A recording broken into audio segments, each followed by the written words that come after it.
secret of success. And before I move on to this, please allow me to just share a story. And this story is about a Catholic priest, a Jewish rabbi, and a pastor. You know what is coming, isn't it? So a Catholic priest, a Jewish rabbi, and a pastor. And they are from a city, and so they usually met on Mondays, and they try to talk about their ministry and what they do. And one day their conversation just went towards deciding who is best at his job. So they were just talking about something, and then they began to talk about who is best at this job, at their job. And then so they made a pact to each other to go into the forest and find a bear and attempt to convert it. So the first person who took this initiative was the priest, and he said, okay, I'll go. He went into the woods nearby that city, and so on a Monday he came back, and when he came back, he had some few bruises on his hands, and he said, I found the bear in the forest, and he got angry. The bear got angry at me, and it threw some stones at me, and I read to him from the catechism book, and I sprinkled some holy water, and now he is converted, and in 5 hours, he is converted to my religion. So the next Monday, the pastor of a church came, and he had a sling on his hand, and he also had some bruises. And then he told that I found a bear by the river, and I preached to it, and I slowly led the bear into the deeper parts of the river, and he went into the water, and then he came out, and he is now baptized, and it took me about 3 hours to convert him. So the third Monday, they were all waiting for the rabbi. He did not come, and they got the news that he was in the hospital with broken bones. So both of them went to the hospital, and they saw him, and he was wrapped with bandages from head to toe and with casts and all. And then they asked him what happened, and the rabbi said, looking back, I shouldn't have started with circumcision.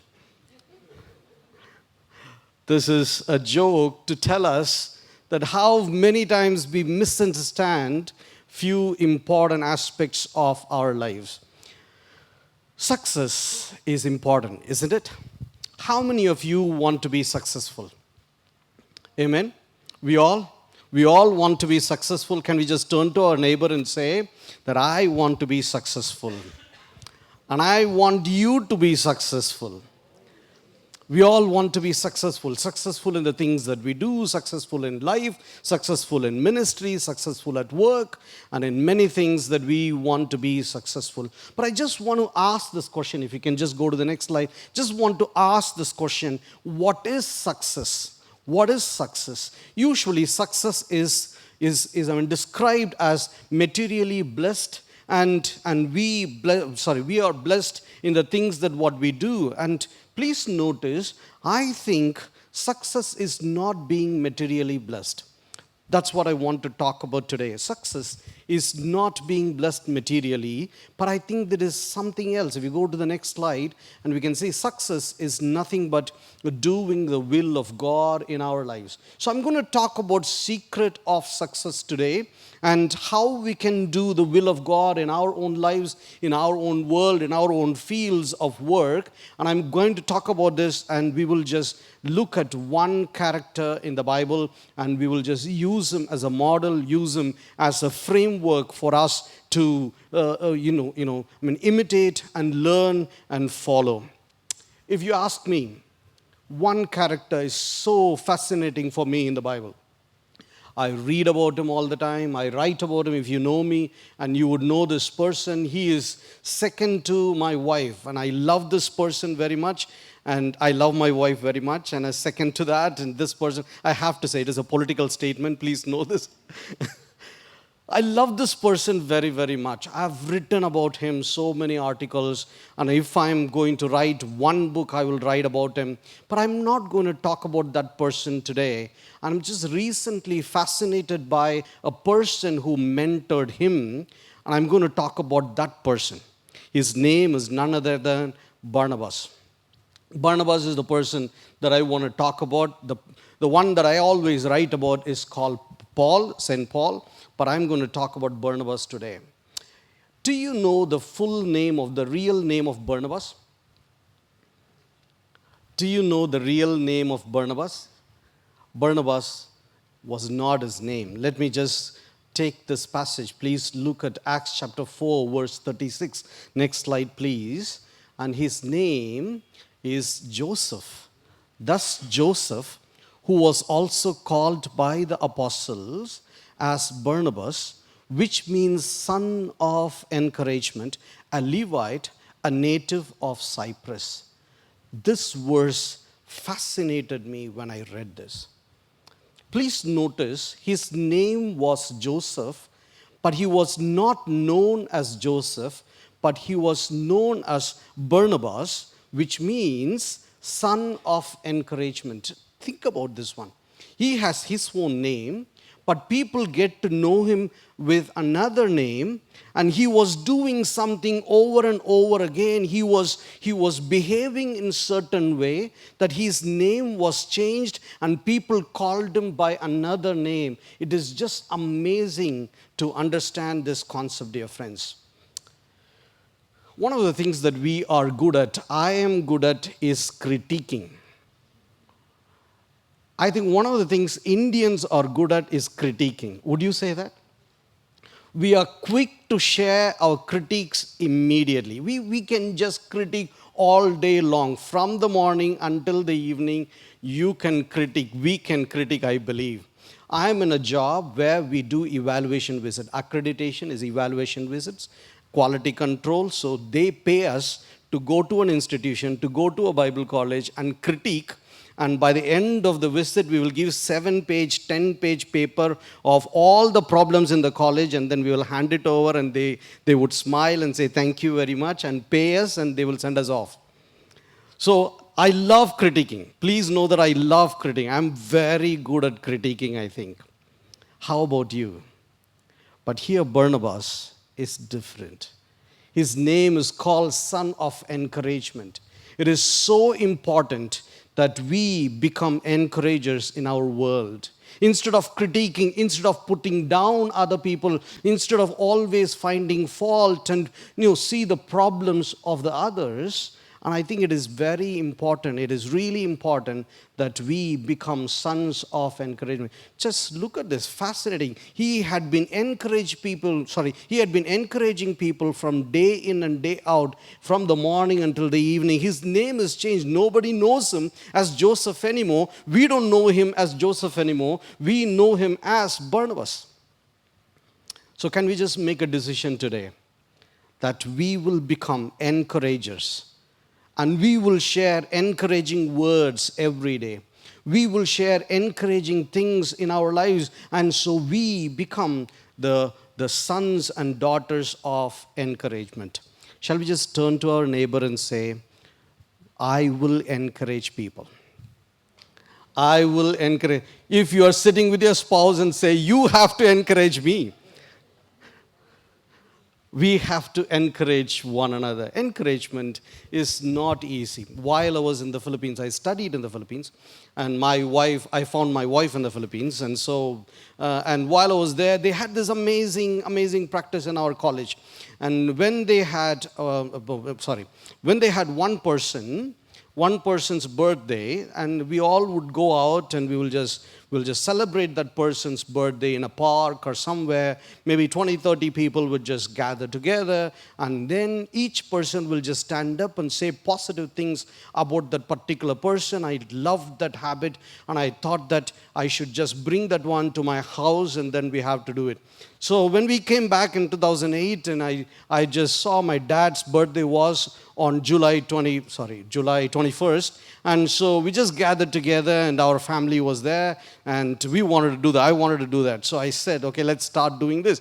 And my dad was there. We had a cake in front, and the whole family was sitting. And I said, my mom was sitting next to my dad. And so I said, Amma, you should stand, and then you should talk about the positive things about Appa. So it was my mom's turn. She stood up, and she looked at him, and she said, please allow me to say it in Tamil. Avar nallavar dhaan. he is good only. And she began to complain about my dad. It is impossible for us to share good things about other people, isn't it? Even though we really want to share good things about other people, but it's really hard. And also the complication is that if you truly love people, if you love someone very, very much, it's very hard for us to appreciate them. In Indian culture, you don't appreciate others. If you share good things about others, what happens? Something bad will happen to them, isn't it? We call that as drishti. And I was in Ananagar. Ananagar is where in Chennai. I live in Chennai. In Ananagar is a posh area. So I was just walking by and I saw this beautiful building few years ago, and it was newly built. Beautiful, beautiful building, and they built it for 12 crores, a huge building. And I was just looking at it. I was talking to my friend, and then I turned and saw a drishti thing there, and one ugly man's face was drawn. In the midst of all the beautiful thing, they also had to draw this so that people will not say good thing about that building. You see our culture? We are reluctant to share positive things to others. It is important, dear friends, we become sons and daughters of encouragement. I'm working with institutions, as I said, 200 institutions, and I recently had been repeatedly receiving emails from this one person. He finds some way to complain about us. And I have to write, reply to those emails, and I write very good replies, right? Beautifully written replies, and when I just read it back and I say, this is not Christian, few words should not be there. So, and then I say, God, help me. How can I encourage this person? How can I add value to this person? Next slide, if we can just go to this one. This is what I really want to talk about today. And this one, it's called Successful People Add Value to Others. Let me say it again. Successful people add value to others. Barnabas was very good in adding value to other people. We'll see that later on. I'm going to talk about him for a few more minutes, and we'll see that later on. He was adding value to others. He was encouraging others. And I made a decision long time ago, about 16 years ago, I made a decision to say that I will say at least 5 kind words to my daughter. 5 times at least in a day that I will say I love you to my daughter. And I say this one, my daughter is 17 years old, and I say this almost 5 times a day. I say I love you, and she says thank you, right? But I want to say 5 times every day that I love you, some kind of positive things to the people whom we love. Shall we just make a decision today to just say, I'm going to be the encourager. At home, let's practice this at home. And when you are at home, when you're just sitting for dinner, and when your wife just brings food, and the first thing that you have to say, so many things may come up in your mind, but please don't say those things.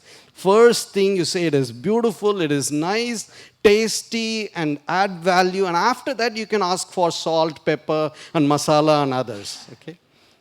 Let us add value to others. Let us talk about positive things. Wives, let us just make a decision to add value to others. One of the things that I've noticed is that we as Indians, we are deprived of appreciation. Would you say that?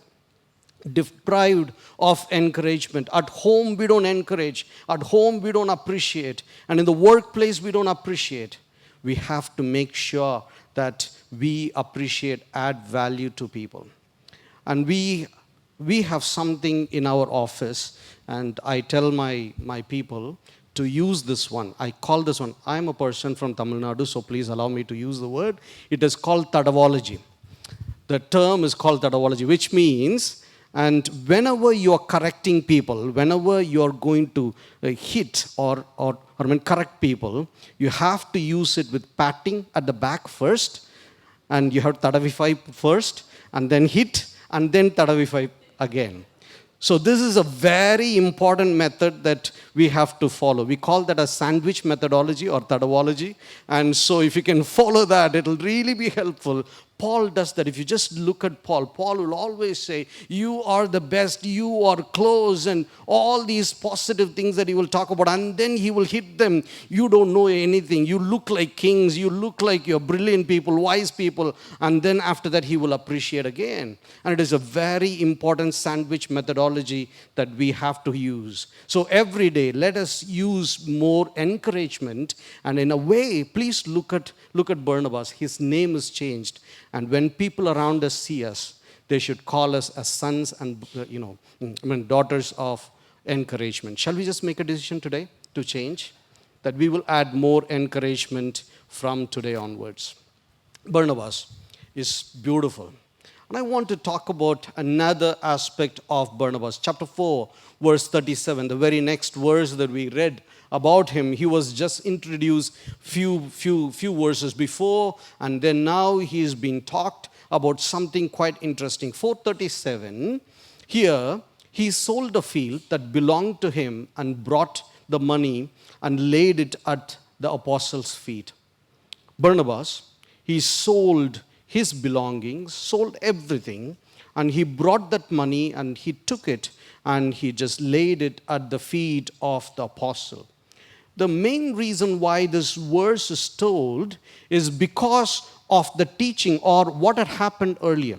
Few verses before, if you notice, that we see that the Lucan writer, the writer of Acts, saying that the church sold everything, or the people in the church sold everything, and then they gave the money, and they lived in harmony, and they lived as community. So he's trying to say these things, and he is singling out one person, Barnabas, as the example for this particular aspect, where in 37 he says that he sold his things, and he brought the money, he laid it at the feet of the apostle.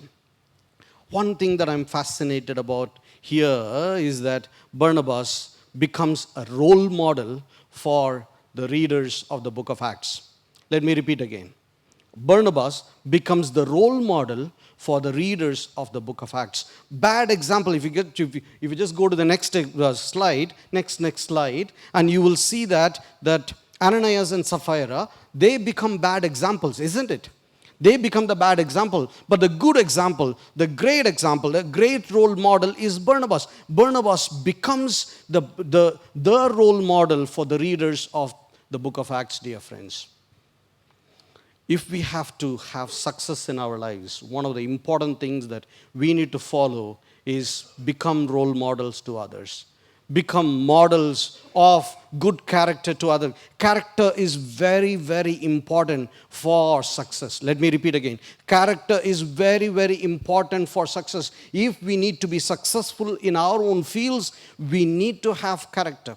Long time ago, about 25 years ago, my mentor told me, if I have to hire somebody, more than looking at the skills of the person, I would look at the character of the person. Because the skills you can help the person to gain. He can gain skills. He can learn skills. But character is very, very hard. So the one thing that I would want to look for from the workers of my company is that I would look for character of the company. Character is not easy to develop. We have to develop character every day. The words of encouragement, the words of speaking positive things, and then our own behaviors, our own character, our own habits, all these take a lot of time to develop. And here we see Barnabas becomes a person of character. And it is so important. He becomes a person of role model for other people. And one of the things that I see is that if you can go to the next slide, next slide, and if you can go to the, next slide please. And you will see that he was secured in his calling. He was secured in his calling. It's very important. Many a time, successful people display their security. Not so successful people are always worried about their own thing. Have you noticed? They are insecure. They're worried about themselves. They hold on to the seat. They are not the people that who will encourage others or add value to others. They are holding on to their seats, and it's very hard for them to move up because they are holding on to their seats. And here we see something beautiful here. So the third thing that I want to talk about is that be secured in your calling. Look at what happens here. If you can go to the next slide. Saul meets the Lord in Damascus. So he sees him. So now we see this beautiful character called Saul, the one person that I like the most in the New Testament. No, I cannot say that. Jesus is the person. But one person I write about the most is Paul. And please notice this one. Chapter 9, verse 23. Next slide. Chapter 9, verse 23. Here we see that Jews are plotting to kill Paul, isn't it? And then in 9:26, and the disciples were afraid of him. Two things are happening. Saul just became a Christian, and he just met the Lord in Damascus. And now the Jewish people are planning or plotting to kill Paul, and the disciples were afraid of him as well. But look at what happens. 9:27, next slide please. And you will see something fascinating here. Barnabas, the son of encouragement, he sees this person who is of capacity, who is of talent, who is of great leadership. He identifies him, and now he goes to them. Look at this one. The scenario is quite different. The Jewish people are plotting against him. The disciples were afraid of him. And now we see Barnabas, the son of encouragement. He goes there. 3 verbs are there. If you notice this one, 3 verbs are there. And one is that he takes him. He took him. Number 2, he brought him. And then he brought him to the disciples. And then he does something interesting. He declared to them how Paul met the Lord on the way to Damascus, and then he is just now giving opportunity. Verse 28, and he went in and out among them at Jerusalem, preaching boldly in the name of the Lord. Do you see what happens here?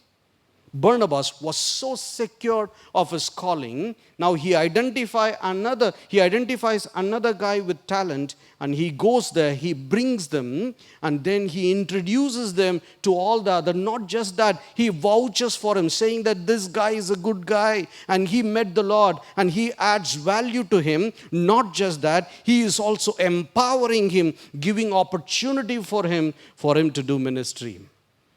And because of what he did, because of Barnabas, we now have Paul, who wrote so many beautiful books in the Bible. Imagine that, dear friends. This one act of Barnabas changed the history of Christianity, and you and me are sitting here and reading Paul and then enjoying what he has written because of this one man, Barnabas. How beautiful is it? We have to become Barnabas for others. Many a time, we evaluate our success with the things that we have, with the gadgets we have, with the things, in the sense, our house, our car, and many other things, material things, are used to evaluate how successful we are. But I think we have to evaluate our success with the people whom we mentored, with the people whom we added value, dear friends. I came to India 2008, and I was teaching in a Bible college in Chennai. My job was to just go, teach, and come home. My class was small, maybe 5 to 10 students, and we were teaching in the MTH level, and which is in higher level. And so I would just go to class and teach. And while I was just coming out, few of my students will just come out, and we will just spend more times under the tree, and we will just talk and came back. And among those students that I taught over the years, several of them finished their MTH and they went to do their PhDs, and they began to write books. They began to be successful in their own ministry. But I want to tell you this one, dear friends. If I'm standing in front of you right now, it is basically because of my students. When my students began to perform well, when my students began to do well, I got the notice. If they didn't do well, I wouldn't have been noticed. If we mentor well, if we just work with our people, when our people grow, automatically we grow along with them. Amen? So it is very important. It is important that we focus on adding value to people. We focus on empowering people. We focus on bringing people up along with us. I'm not saying we have to do this so that we will be built up. I'm not saying that. I'm just saying if we just keep on encouraging and adding value to others, automatically we will also grow along with them. Amen? Amen? Shall we just identify one or two people in our own lives with whom or to whom we can add more value? Shall we just identify in our own lives few people that whom we can add value and whom we can empower? Next slide, and it is empowering people. And next slide, I want to identify some things here. It's just beautiful. I really love this aspect. This is there in Acts chapter 10. I know that the words are a bit small here, but if you can, just follow me along. Acts chapter 10 is when Peter witnesses the conversion of Gentiles, right? So he goes to Cornelius' house and he sees that the Gentiles are coming to the Lord. And then in Acts chapter 15 is when that Peter declares in the Jerusalem council that Gentiles can come to the Lord. So it was decided in Jerusalem council in Acts chapter 15 that Gentiles can come to the Lord, meaning you can go and do ministry among the Gentiles. And then Acts chapter 11 is beautiful here. If you just notice this one, and we see that Gentiles are coming to the Lord in Antioch. Verse 19, you will see that Acts chapter 11, verse 19. In Antioch, Antioch is not near Jerusalem. It's a bit north, and it is a bit far away from Jerusalem. And so in that place, few Gentiles are coming to the Lord, and men from Cyprus and Cyrene, another place, and they went and preached the gospel there, and people there received the Lord. And then if you notice verse 22, church in Jerusalem is now sending one person to plant the church, to strengthen the church. Who's that person? His name is Barnabas. So Barnabas was the person who was sent to Antioch to plant the church, and he goes there and he plants the church. And if anyone should be called as the apostle of the Gentiles, who should it be? It should be Barnabas. Let me repeat again. Many a times we see Paul as the apostle of the Gentiles, isn't it? Paul as the apostle of the Gentiles, but the first person who was sent to plant the church in Antioch for the Gentiles was Barnabas. So Barnabas was the apostle of the Gentiles. He went there first. He established the church at Antioch, and he also brought Paul along with him. It is just so amazing to see about this person. How beautiful is this? Barnabas was not just an encourager, but he was also quite successful. He was the apostle of the Gentiles. Let me go on and talk about a few more things. Next slide, if you can see. I like this aspect. One of the major problems in not so successful people is that they are reluctant to work with people. Let me repeat again. Not so successful people are reluctant to work with people. They don't have that ability of working well with people, that they are not team players. But look at this one. Now they were in the church at Antioch. He went there, he planted the church, right? We see Barnabas planted the church. And now there, they had prophets and teachers. And number one, first name is what? Who is here? He is Barnabas. He is the leader of the church, Barnabas. And he is with Simeon, who was also called Niger, and Lucius of Cyrene, and then Manaen, a lifelong friend of Herod the Tetrarch, and Saul. Look at the fourth name here, Manaen. Manaen is identified as the lifelong friend of Herod the Tetrarch, right? Herod was very powerful, and if you are a friend of a very powerful person, you are powerful, isn't it? Right? So Manaen was a powerful person, and the powerful person was there in the team, and we see Barnabas worked with powerful people. If you have to be successful, dear friends, I will give you a secret of success. If you have to be successful, you have to have powerful people in your team. Amen? You have to have powerful people in your team. Many times what happens is that we don't want to have powerful people in the team because the powerful people give a lot of trouble, a lot of problems. They write a lot of criticizing emails, and you have to answer all those emails. But you need to have good people, powerful people with us in order that our team will be stronger. And here, the fourth name that is used is a powerful person. If the fourth name is powerful person, how about the third name? He should have been a bit more powerful, isn't it? How about the second name? He should have been a bit more powerful. So all those four people would have been powerful people in the team, and Barnabas would have worked with them closely, and he had a very strong team. Secret of success: we need to have strong people in our team. And if we don't have strong people, if we have weak people in our team will be weak. It will be very hard for us to be successful, and Barnabas worked with them. Let's go to the next one, 13:2. He already went there, planted the church, he was successful, and now while they were worshiping the Lord and fasting, the Holy Spirit said, "Set apart for me Barnabas and Saul for the work to which I have called them." He was willing to sacrifice everything. He already established the church. He already established the team. He was working with good people, strong people, and he left everything and he went towards the calling of the Lord. I just want to ask this question, dear friends. Are you willing to leave everything and follow what God is asking you to do?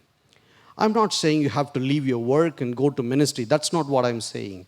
Maybe God is just giving you another direction in your own workplace, in your own work thing, that you have to take up a challenge. You have to take up another thing. God is saying that you have to do it. And do you have that courage? Do you have the strength to just follow something, what God is just asking you to do?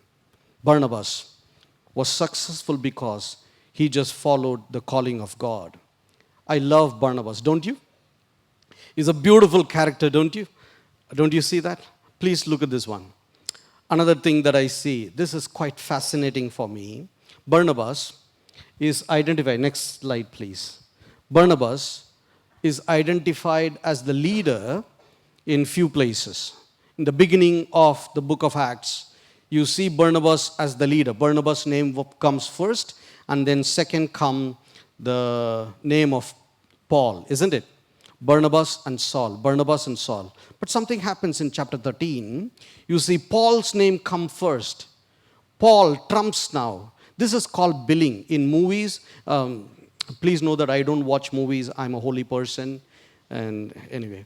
So in movies, the name that comes first is of the important person, isn't it? The heroes will come first, heroine, or the director, and so on and so forth. The first name really is important. It's called billing in place. So here, the first name is Paul after 1343. He was the assistant before. He was the mentee before. He was an outsider before. But now he's not just an outsider, he is insider, but he is now the leader. He is now identified as the leader of the team, and Barnabas now says, "You are doing well, I can take the back seat. Go ahead. Go ahead. I'm not here to hold on to my seat and stand in front of everybody and then, garner attention. I'm not here for that. God is leading you in another path. He is giving you more opportunities. I can take a back seat. You can go ahead and do ministry." How fascinating is this, dear friends?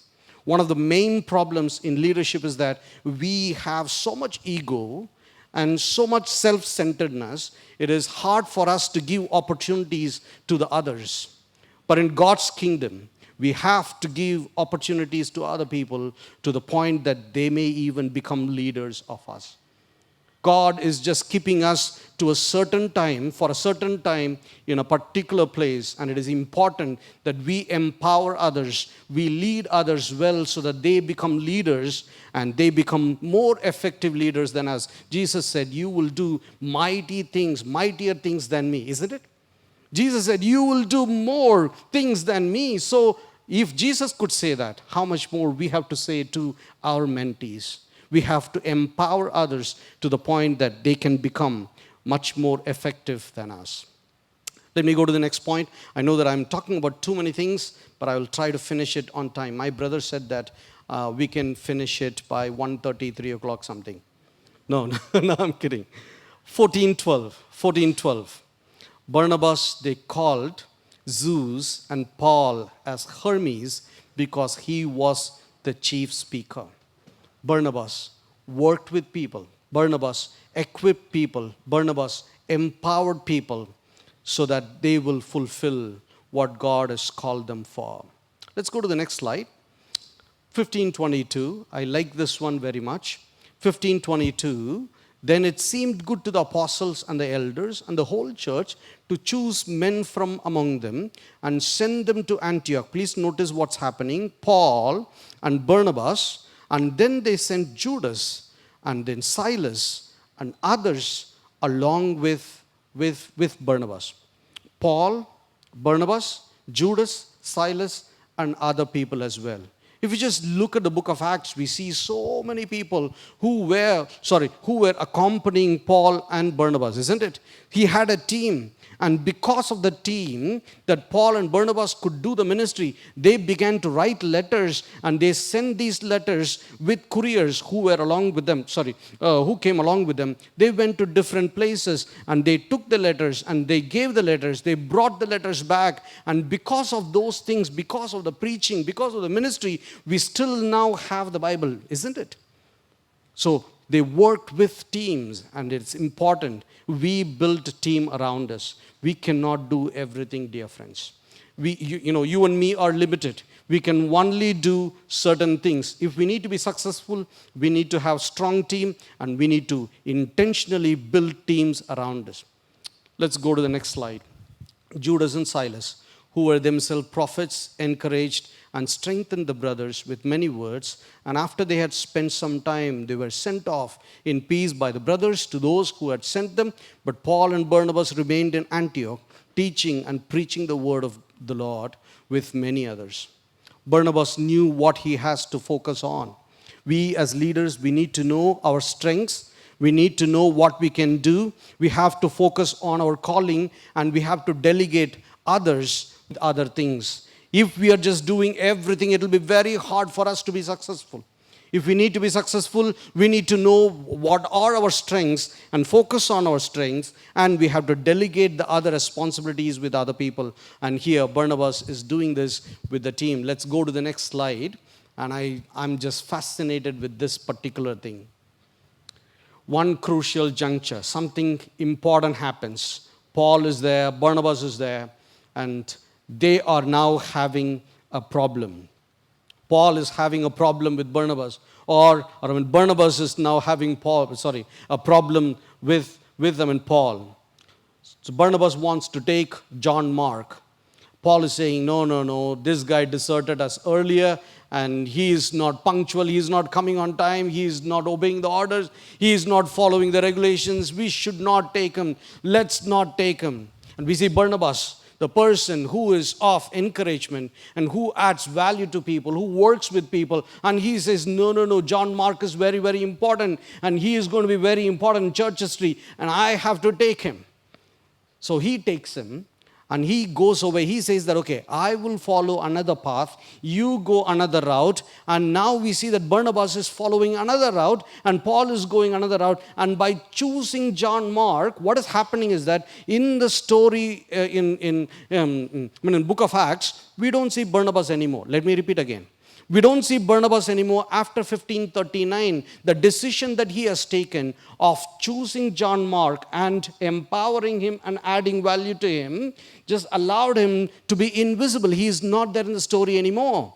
He sacrificed himself in empowering others, and we don't see him anymore. Barnabas is not seen anymore. But what happens is his legacy is seen. Because of the empowerment, because of the work of Barnabas, John Mark was the first one who wrote the Gospels. Amen? John Mark was the one who wrote the Gospels first. And with that, Matthew is using, and Luke is using, and others are using the Gospel to write. And John Mark was the one who wrote the Gospel first. It's just amazing to see how John Mark's work has turned the history of the church. It is important that we empower people and add value to people, dear friends. Success. at many times is defined as material blessing. But I want to let you know that working with people or empowering people or adding value to people becomes or makes us as successful people.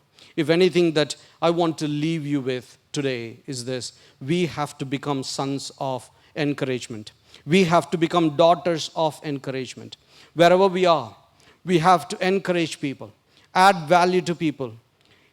We are in this world. We are the product of our world. It is easy for us to critique. It is easy for us to share negative things and other things. But we have to just be conscious and we have to be intentional in sharing positive things to others. Shall we just make a decision today and say, God, I want to be like Barnabas. I want to be like Barnabas. I want to be with people. I want to spend more time with people. I want to consciously add value to people. In my words, I want to just say good things to people. Dear friends, I really love a few of the songs which were sung today. One thing that really fascinated me is that for God so loved the world, John 3:16 verse. We all know this verse, right? For God so loved the world. What did he do? When he loved the world, the first verb is love, right? God loved us. God loved the world. And that word is now explained. If you truly love somebody, what do? Just sit at home and watch the phone, isn't it? If you truly love people, what do? You give something. For God so loved the world, he gave his only begotten Son. If you truly love people, if you truly love someone, you will give the very best to that person. The definition of love is nothing but giving the very best to others, isn't it? Sometimes it may be harsh words or we have to get angry, but those are not the only things. We have to encourage people. We have to add value to people. People are the most important assets in the world. Long time ago, my mentor told me this, that if you want anything in the world, it is not there somewhere. If you want money, where is money? It is with someone else. If you want job, where is the job?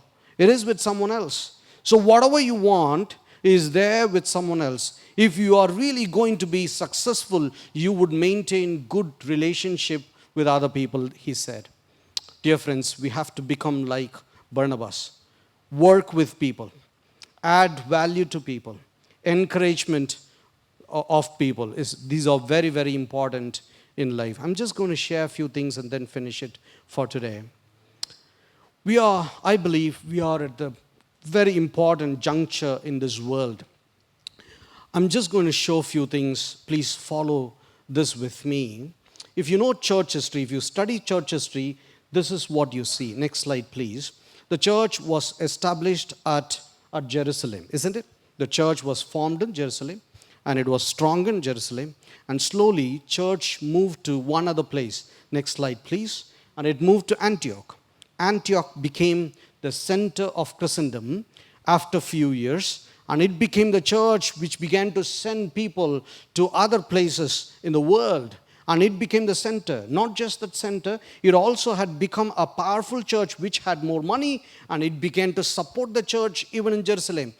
The church in Antioch had supported church in Jerusalem, isn't it? So the church moved to Antioch. Look at the movement of church. I want to show you the movement of church. After Antioch, next slide please, you will see Rome as the place where the center of Christendom was found, isn't it? By 350, 400 AD, you will see Rome became the center of Christendom. And later on, after a while, you see Turkey as a center of Christianity. Turkey became really the center of Christianity. Even now, if you just go to Turkey, you will see big churches in Ephesus, in Izmir, in other places. Big, huge churches that you will see, Smyrna and other places. And you will see those things. And afterwards, you will see in the Middle Ages, slowly the church began to move to Europe. And you see key leaders, John Calvin and Martin Luther, and big leaders coming from Europe. And then it slowly moved from Europe, Germany and other places. It slowly moved to UK, United Kingdom. And we see John Wesley and key leaders have come from there. And recently, in the recent past, about 100 years ago or 150 years ago, the church has moved to the US in America. Let's go to the next slide. In the US. And now, if you just ask in January 21st, I believe, that World Evangelical Alliance have sent one important detail, and where they have mentioned that 77% of Christians are now living in Global South. Let me repeat again. 77% of the world's Christians are living in Global South. Where is Global South? We are the Global South, isn't it? So the church moved from Jerusalem to Antioch, to Rome, to Turkey, to Europe, and to UK, and to the US, and now the church has come to us. And if you just look at the history, you will identify something very, very important. And when the church moved to all these places, we had strong leaders, successful people who went along with the church, who upheld the church, who worked with the church, who supported the church, who shouldered the church on their shoulders. All throughout history. My worry is the church has already come to us. We are the church. Are we ready to shoulder the church? Key leaders of the church throughout the history were active in engaging with the mission of the church, ministry of the church. They shoulder the church. And it is our responsibility, dear friends. We cannot just sit on gallery and say it is happening somewhere, and we can just watch and see. No, it is not the place that we are in anymore. It is our responsibility. It is the responsibility of you and me who should stand with the church and shoulder the responsibilities of the church so that we can take the church to the next level.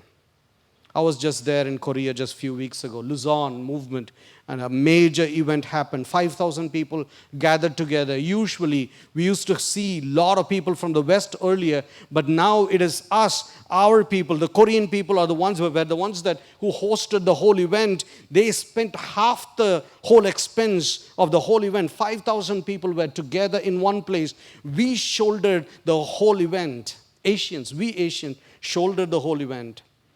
My question is, what are we going to do? What are we as Christians going to do? I'm not saying that we all should become pastors and missionaries and travel and do ministry, but in our own places, in our own responsibilities, we have to do something for the church so that we can strengthen the church. We have to be ready to shoulder the church. If you just go to Turkey, or if you just go to Rome, if you just go to UK and other places, you will see huge buildings built long time ago. 1,800 years ago, they built a huge place, and it is called the Church of John the Apostle. It's there in Izmir. If you just go there, you will see the ruins, and it's just so big. I don't know how they did it about 1,800 years ago. People gave money, and they were active in the church. They were regular to the church. They engaged with the church. The church was so strong, and it could be built that way 1,800 years ago. My question is, are we focusing more on our own material blessings? Is our focus totally focused on what car I'm going to buy tomorrow? What phones that I'm going to buy tomorrow? Or is our focus focused on how can I work with the church? How can I help the church? How can I shoulder the responsibilities of the church so that we will be the pillars of the church?